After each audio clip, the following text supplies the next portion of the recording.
مخارج الحروف اردو میں الف کا مخرج جوف دہن، با کا مخرج دونوں ہونٹوں کے تھر حصے کو سختی کے ساتھ ملانے سے ادا ہوتا ہے۔ تھا زبان کے نوک اور ثنائے علیا کی جر کے ساتھ لگانے سے ادا ہوتا ہے۔ ثا زبان کے نوک اور ثنائے علیا کے کنارے کے ساتھ لگانے سے ادا ہوتا ہے۔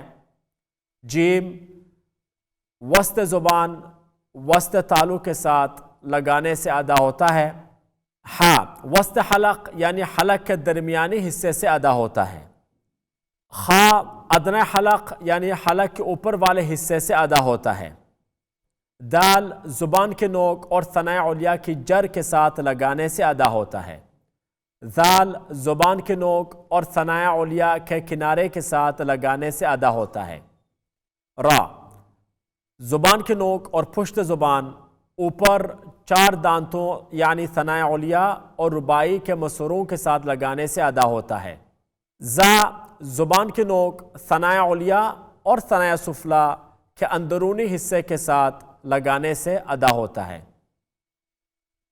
سین زبان کے نوک ثنائے علیا اور ثنائے سفلی کے اندرونی حصے کے ساتھ لگانے سے ادا ہوتا ہے۔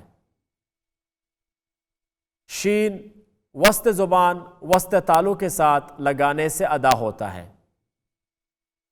صاد زبان کے نوک ثنائے علیا اور ثنائے سفلی کے اندرونی حصے کے ساتھ لگانے سے ادا ہوتا ہے۔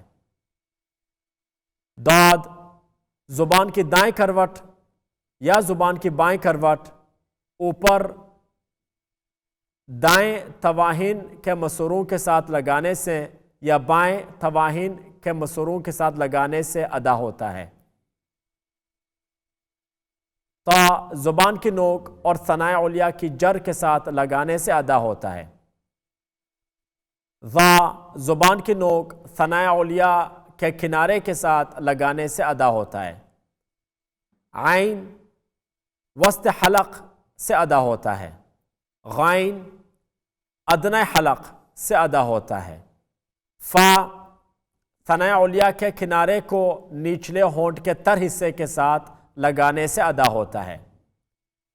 قاف زبان کی جر حلق کی طرف اوپر نرم تالو کے ساتھ لگانے سے ادا ہوتا ہے۔ کاف زبان کی جر منہ کی طرف اوپر سخت تالو کے ساتھ لگانے سے ادا ہوتا ہے۔ لام زبان کی نوک اور حافظ زبان اوپر کے 8 دانتوں یعنی ثنائے علیا، رباعی، انیاب اور دواہک کے مسوروں کے ساتھ لگانے سے ادا ہوتا ہے۔ میم دونوں ہونٹوں کے خشک حصے کو نرمی کے ساتھ ملانے سے ادا ہوتا ہے۔ نون زبان کی نوک کو اوپر کے 6 دانتوں یعنی ثنائے علیا، رباعی اور انیاب کے مسوروں کے ساتھ لگانے سے ادا ہوتا ہے۔ واو دونوں ہونٹوں کے گولائی اور ناتھما ملانے سے ادا ہوتا ہے۔ ہاں اقصے حلق یعنی حلق کے نچلے حصے سے ادا ہوتا ہے۔ حمزہ اقصے حلق یعنی حلق کے نچلے حصے سے ادا ہوتا ہے۔